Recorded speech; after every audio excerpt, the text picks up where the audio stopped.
नमस्कार मेरे YouTube family. आज हम लोग सुनते हैं एक नई कहानी। शहर के सबसे बड़े अस्पताल में इस समय हड़कंप मचा हुआ था।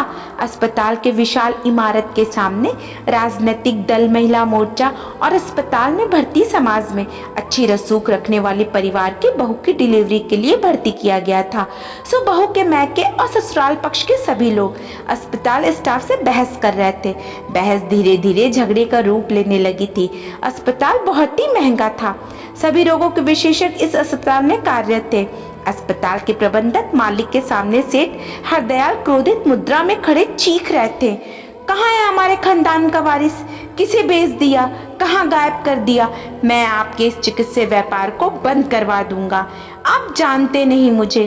अस्पताल के मालिक, प्रबंधक, प्रधान डॉक्टर सर्वेश सक्सेना ने करोड़ों की लागत से चिकित्सा का व्यवसाय शुरू किया था।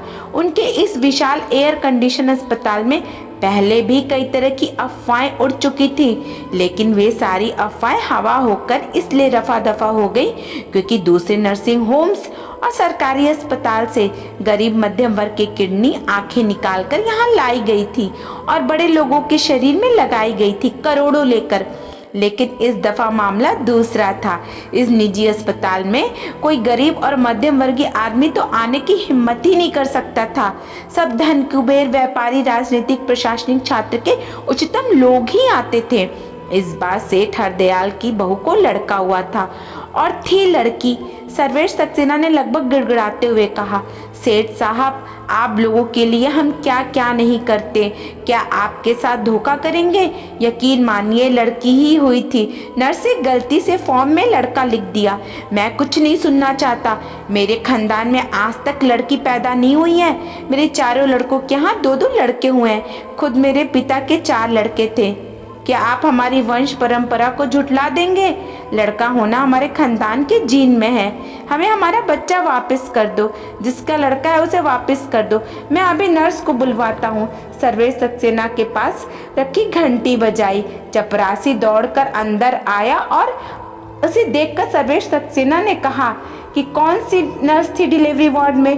तुरंत भेजो। पल भर में नर्स प्रकट हुई, डरी सहमी हुई, घबराई सी। तुमने डिलीवरी करवाई थी? Yes sir. क्या हुआ था? जी बेटी। फिर फॉर्म में बेटा क्यों लिखा? सर, गलती से। हरदयाल चीख पड़े। गलती से नहीं हुआ कुछ भी। तुमने सही लिखा है फॉर्म में। ये बताओ कितने रुपए मिले तुम्हें बच्चों को दूसरों को देकर लड़की रखने में? मैं तुम्हारी नौकरी खा जाऊंगा, तुम्हारा करियर चौपट कर दूंगा, जेल भिजवा दूंगा। सच सच बताओ, कहाँ है हमारा पोता? सर, लड़की ही हुई थी। मेरा विश्वास कीजिए, गलती से लिख गया जल्दी जल्दी। तुम ऐसे नहीं मानोगे। हरदयाल चीखे। फिर पलटकर डॉक्टर सर्वेश से बोले, मैं आपको चंद घंटे की मोहलत देता हूँ। अपनी गलती सुधार लीजिए, वरना परिणाम भुगतने को तैयार रहिएगा।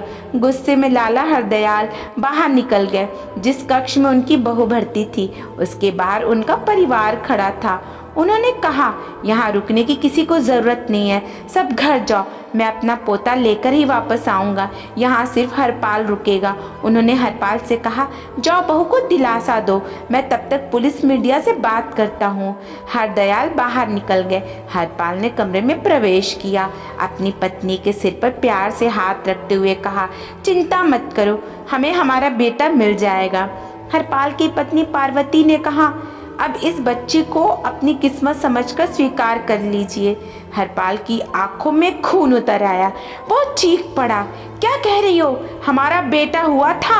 हम दूसरे का पाप नहीं चाहिए। हमारे खानदान में सिर्फ बेटे पैदा होते हैं। अगर बेटी मेरी भी होती तो भी नहीं अपनाता। क्या मुंह दिखाऊंगा अपने खानदान को? अपने पिता के सामने क्या कहूँगा? ये कि बाबूजी, मैं लड़की का बाप बन गया। क्या इज्जत रह जाएगी मेरी अपने भाइयों के बीच? कभी बंटवारा हुआ तो क्या मिलेगा बाबूजी से? कानी कोड़ी भी नहीं। पार्वती ने उदास स्वर में कहा, यदि लड़की पैदा होती तो क्या आप मार डालते? हरपाल ने गुस्से में कहा, यदि नहीं भी मारता तो तब तक मुझसे जनवाता जब तक कि लड़का नहीं हो जाता। मैं क्या बच्चा जनने वाली मशीन हूँ? मैं व्यर्थ बहस नहीं करना चाहती। नर्स की गलती लिखित रूप में पकड़ी गई है। हमारा बेटा बदल गया है, हमारे साथ धोखा हुआ है। पति का रौद्र रूप देखकर पार्वती अंदर तक सिहर गई थी। उसे चुप रहना ही उचित समझा। हरपाल के बाहर निकलते ही वह नन्ही मुन्नी बिटिया से दुलार करने लगी। बड़े लोगों की बातें तेजी से फैलती हैं। मामला सेठ हरदयाल के शहर के सबसे नामी गिरामी अस्पताल का था। सो मीडिया ने भी जोर शोर से प्रचार करना शुरू कर दिया। अस्पताल में बदला गया बच्चा। सेठ हरदयाल मीडिया वालों से, राजनीतिक दलों, स्वयंसेवी संगठनों, महिला मोर्चा वालों से मुखातिब थे। वे उदास होकर भरे गले से अपने पोते की चोरी का इल्जाम अस्पताल प्रबंधक पर लगा रहे थे। दल, संगठन, मोर्चों के लोग अस्पताल प्रबंधक मुर्दाबाद के नारे लगा रहे थे। राजनीतिक दल बड़ी कार्रवाई की मांग कर रहा था। मीडिया वाले अंदर पहुंच गए। उन्होंने डिलीवरी करवाने वाली महिला, डॉक्टर और नर्स पर प्रश्नों की बौछार लगा दी। बच्चा कब हुआ था? कब बदला गया था? कितने रुपए में बेचा आपने अपना ज़मीर? डॉक्टर भगवान होता है। कितने रुपए के लिए आप लोग हैवान बने? बच्चा कहाँ गया? सच आखिर सच होता है। इतनी बड़ी हेरफेर के बाद भी नर्स की अंतर आत्मा ने फॉर्म पर लिख दिया सच। ये बच्ची किसी की चुरा कर रख दी गई थी। आप लोगों ने दो दो परिवार की खुशियाँ छीनने वाले आप लोगों को जितनी सजा दी जाए कम है। आखिर कब रुकेंगे ये अपराध? डॉक्टर और नर्स जैसे ही जवाब देने के लिए मुंह खोलते हैं, तुरंत प्रश्नों की बौछार लगा देते मीडिया वाले। उन्हें अपनी बात रखने का मौका ही नहीं मिला। इस पर भी मीडिया ने टिप्पणी की। बच्चा बदलने वालों की बोलती बंद। अस्पताल प्रबंधक ने डॉक्टर और नर्स को बुलाकर कहा, आप लोगों की वजह से ये सब तमाशा हो रहा है। लोग थूक रहे हैं हम पर, हमारे अस्पताल पर। डॉक्टर लीना ने कहा, सर अब विश्वास कीजिए, बेटी ही हुई है, कौन मानेगा आपकी बात? सर्वेश सक्सेना ने गुस्से में कहा, सर नर्स से लिखने में गलती हो गई, इसका इतना बड़ा तमाशा बना रहे हैं ये लोग। डॉक्टर लीना ने कहा, मुझे तो लगता है कि इन्हें बेटी ही नहीं चाहिए। देखिए डॉक्टर साहिबा, नर्स ने फॉर्म पर लड़का पैदा होना लिखा है, लिखित बात ही सबूत होती है। फिर लाला हरदयाल इस बात मानने को तैयार नहीं थे।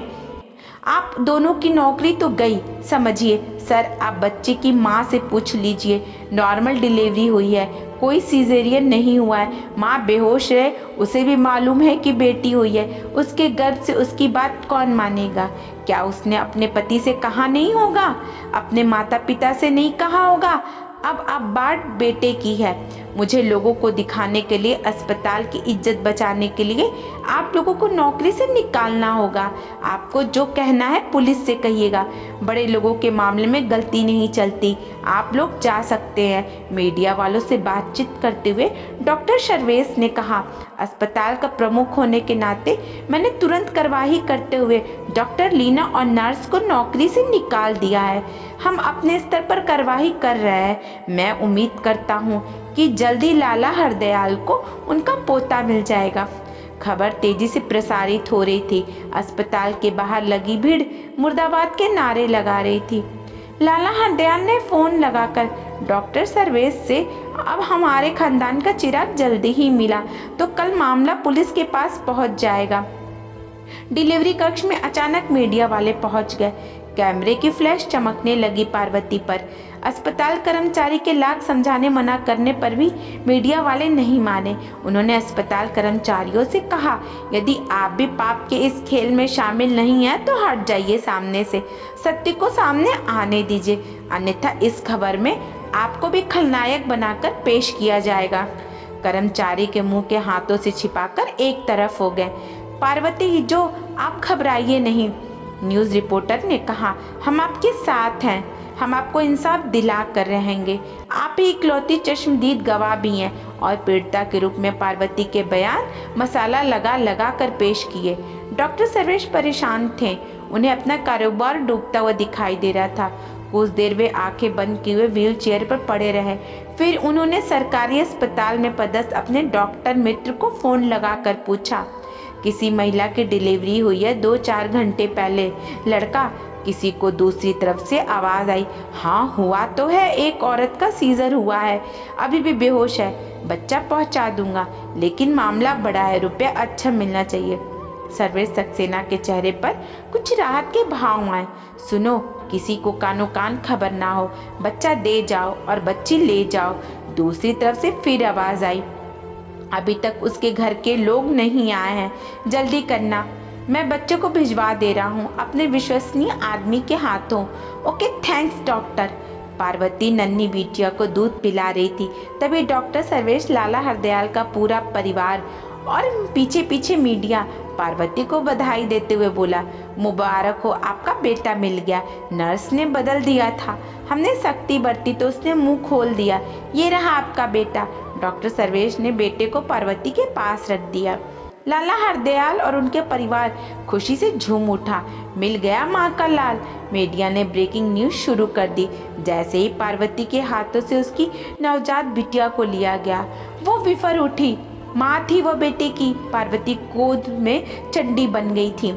खबरदार जो मेरी बेटी को हाथ लगाया, मैंने बेटी पैदा की है, कोई गुनाह नहीं किया है। जिन्हें बेटा चाहिए वो तलाक लेकर अपने बेटे की दूसरी शादी कर दे। ये मेरा खून है, ये मेरी बेटी है। किस माँ की कोख उजाड़ कर उसका बेटा ले आए, वापस करके आइए। सेठ हरदयाल ने अपने को आसमान से गिरता हुआ महसूस किया। पार्वती के रौद्र रूप को देखकर हरपाल की भी हिम्मत ना हुई कुछ कहने की।